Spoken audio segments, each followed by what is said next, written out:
La tournée américaine achevée, c'est en Europe que la Ligue de Diamant poursuit son tour du monde. Destination Rome et son stade olympique pour le 5e épisode de la saison.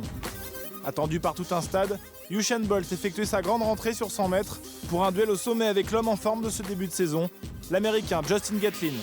Chez les femmes, Allyson Felix souhaitait faire oublier son échec à Eugene sur 100 mètres en s'alignant sur le 200 mètres à Rome. Et la délégation française était présente en nombre en Italie.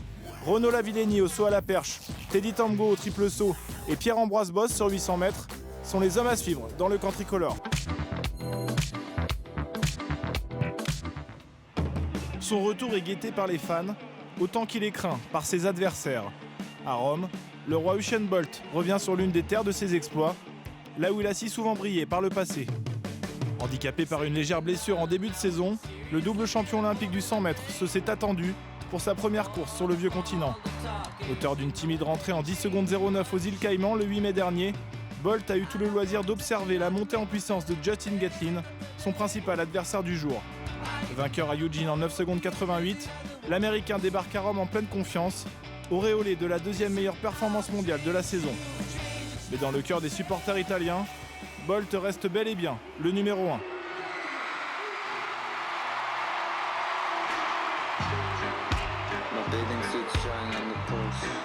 Ambiance électrique dans le stade olympique de Rome, le duel tant attendu peut enfin débuter. Oh, le bon départ d'Usain Bolt! Excellent départ de Thunderbolt qui est bien! Justin Gatlin le pousse! Justin Gatlin qui est au contact! Justin Gatlin qui va les imposer! Oh, 9,94 pour le chrono! La foudre était attendue, mais c'est finalement un coup de tonnerre qui retentit dans le stade olympique de Rome. Pour la 4e fois de sa carrière, Usain Bolt est battu au bout de la ligne droite. Mais pas de quoi assommer le Jamaïcain à l'arrivée. I wasn't in the best. I wasn't saying it was 100%. For me, I came here just seeing where I'm at and what I need to work on. That's the key. So now I'm just going to get it right and move on from here. Bolt devra néanmoins tirer les enseignements d'une course où il a semblé emprunter. Malgré un départ canon et un temps de réaction express, le double champion olympique ne parvient pas à accélérer aux 60 mètres, là où il fait si souvent la différence habituellement. Parti plus prudemment, Justin Gatlin n'en demandait pas tant. L'Américain comble rapidement les quelques mètres concédés au départ avant de prendre les rênes de la course pour ne plus les lâcher. Vainqueur en 9 secondes 94, Gatlin devance Bolt d'un souffle et s'offre une victoire de prestige, clou d'un début de saison très prometteur. It feels good, you know. I don't think at this point in time it was more about the time, it was more about the race strategy and being victorious in such a race like this tonight in front of the fans, and I think I was successful. Bolt battu, voilà de quoi aiguiser l'appétit de ses adversaires, à maintenant 2 mois des prochains mondiaux de Moscou.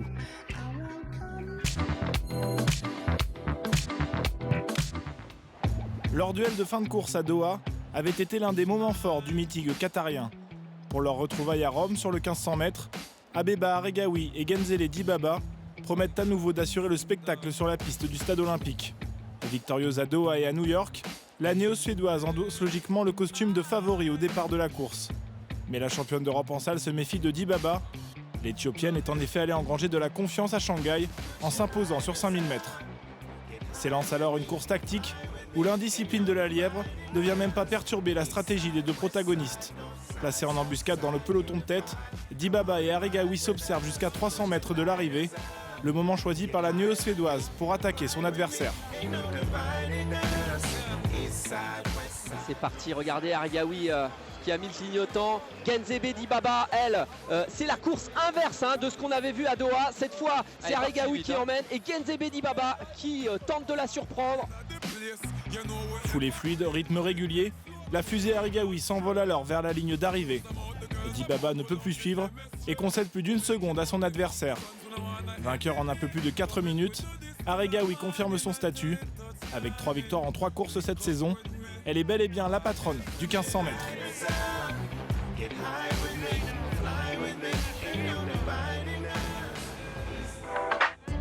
Sur le 5000 mètres masculin, le plateau proposé à Rome était lui aussi relevé. Malgré l'absence de Mo Farah, ils sont 3 à se partager les faveurs des pronostics au départ. Longo Siwa, médaillé de bronze à Londres sur la distance, Gebriwet, vainqueur à New York, et Edwin Soy, auteur de la meilleure performance de la saison à Eugene.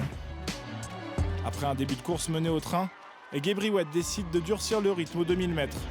Comme à New York, lors de sa victoire, l'Éthiopien de 19 ans fait exploser le peloton à mi-course. Surgit alors un poursuivant inattendu.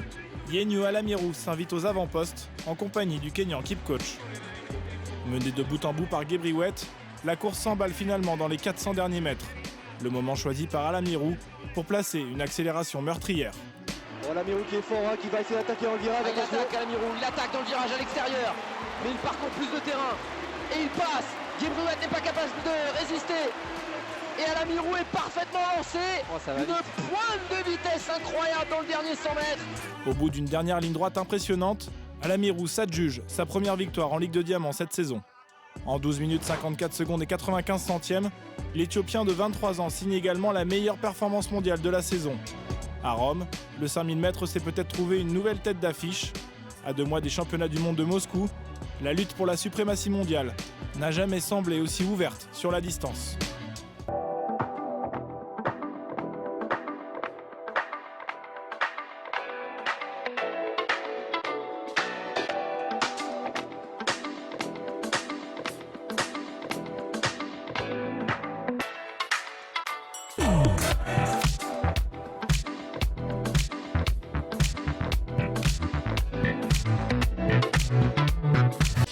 Après New York la semaine dernière, la Ligue de Diamant poursuit son road trip aux États-Unis. Escale cette fois-ci à Eugene dans l'Oregon pour la 4e levée de la saison. Kenenisa Bekele sur 10 000 mètres, Mohamed Farah sur 5 000 mètres et Mayedine Mekissi sur 3 000 mètres steeple sont les hommes à suivre sur le demi-fond. Du côté du sprint, 2 duels se partagent le haut de l'affiche cette semaine. Shelly-Ann Fraser-Price face à Allyson Felix sur le 100 mètres féminin. Et un nouvel épisode de la saga Kirani James l'Ocean Merit sur 400 mètres. Sans oublier la rentrée très attendue de Renaud Lavillenie au saut à la perche. Le champion olympique effectuait à Eugene ses grands débuts en Ligue de Diamant. Il effectuait, selon ses dires, sa véritable rentrée à Eugene. Pour sa première apparition en Ligue de Diamant cette saison, Renaud Lavillenie ne cache pas ses ambitions. Retrouver de la hauteur après un début de saison mitigé et une barre à 5,50 m comme unique référence en 2013. Pour son premier test de la saison, le recordman de France retrouve ses 2 dauphins de Londres, les Allemands Björn Otto et Raphaël Ostepe. Un plateau relevé, le tout dans des conditions météorologiques optimales. L'explication entre les 3 ténors de la discipline peut alors débuter. Et le champion olympique de Londres entame timidement son concours. Alors que Björn Otto franchit 5,71 m dès son premier essai, le Français se retrouve au pied du mur pour sa 3e tentative à la même hauteur.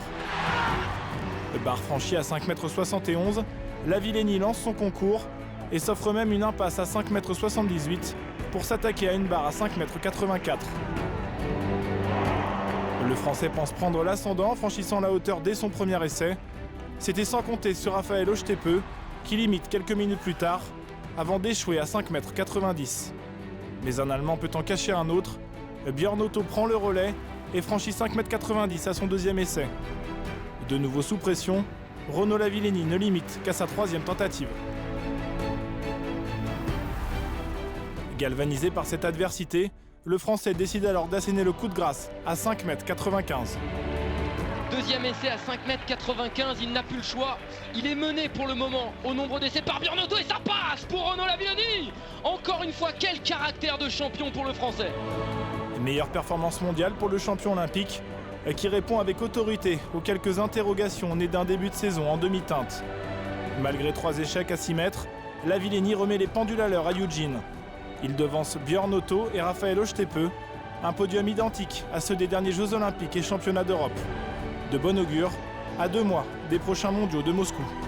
Je suis super content en fait, surtout du déroulement du concours, parce que j'ai réussi à me sortir sortir des sauts dans la fatigue et voilà, même à 6 mètres je fais des tentatives vraiment correctes. Donc ouais, ça fait beaucoup presque d'un coup, mais au moment c'est cool quoi. La saison est lancée et puis voilà, j'ai pu profiter vraiment des conditions quoi.